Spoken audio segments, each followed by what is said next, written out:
Welcome to waves media Telugu. Gurajala నియోజకవర్గం పిడుగురాళ్ల పట్టణంలోని జానపడు road నందు 30,000 మందితో నిర్వహించిన సూపర్ 6 సూపర్ హిట్ బహిరంగ సభలో హోం మినిస్టర్ వంగలపూడి అనిత మాట్లాడుతూ, మీ ఎమ్మెల్యే అన్న ఎరపతినేని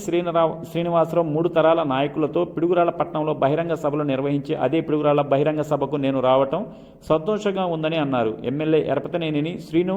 టీడీపీ కష్టకాలంలో నేను ఉన్నాను అని ముందుంటి నడిచిన నాయకుడు ఎరపతినేని శ్రీను అని కొనియాడారు. ఈ కార్యక్రమంలో పల్నాడు జిల్లా ఇన్ఛార్జి మంత్రివర్యులు మరియు విద్యుత్ శాఖ మంత్రివర్యులు గొట్టిపాటి రవికుమార్, పల్నాడు జిల్లా అధ్యక్షులు కొమ్మలపాటి శ్రీధర్, గుంటూరు పశ్చిమ నియోజకవర్గ శాసనసభ్యులు గల్లా మాధవి, తిరుమల తిరుపతి దేవస్థానం బోర్డు సభ్యులు జంగా కృష్ణమూర్తి,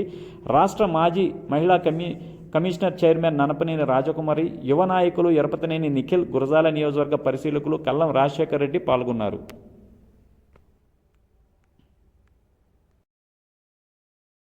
పౌరుషాల గడ్డ ఒకే వేదిక మీద కత్తిపట్టిన అప్పుడు నాగమ్మను చూస్తే ఓటు అనే ఆయుధాన్ని పట్టిన ఇక్కడ ఇంతమంది నాగమ్మల మధ్యలో ఈ కార్యక్రమాన్ని చేసుకోవడం నా పూర్వజన్మ సుకృతం కింద భావిస్తూ ఈరోజు ఈ కార్యక్రమానికి నన్ను ముఖ్య అతిథిగా పిలిచి మీ అందరిలోని కూడా మీ అందరి ఆశీస్సులు పొందేదానికి ఈరోజు ఇక్కడికి వచ్చిన తర్వాత మీ అందరి ఆశీస్సులు, మీ అందరి ఆదరణ, మీ అందరి ఆహ్వానం కూడా నా జీవితంలో ఎప్పుడు కూడా మర్చిపోలేని రోజుగా మీరందరూ కూడా ఇచ్చినందుకు, నాకు బహుమతి ఇచ్చినందుకు మీ అందరికీ కూడా ఒకసారి శిరస్సు వచ్చి పాదాభివందనం చేసుకుంటున్నా. ఇదే రోజు సెప్టెంబర్ 1వ తారీఖు 3 తరాల నాయకుడిని చూసిన మీ నాయకుడు, నాకు సోదరుడు ఎరపతినేని శ్రీనివాసరావు గారికి ప్రత్యేకంగా ఈ వేదిక తరపున స్త్రీ శక్తి విద్యోత్సవ సభ తరపున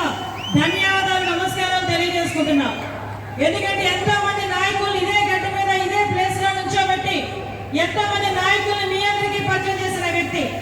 సుమారుగా ఎన్టీ రామారావు గారిని ఇక్కడే నుంచోబెట్టి చైతన్య రథం మీద ఎలక్షన్ క్యాన్వాసింగ్ చేసిన వ్యక్తి, ఆత్మగౌరవ యాత్రగా మనకి సెప్టెంబర్ 1వ తారీఖు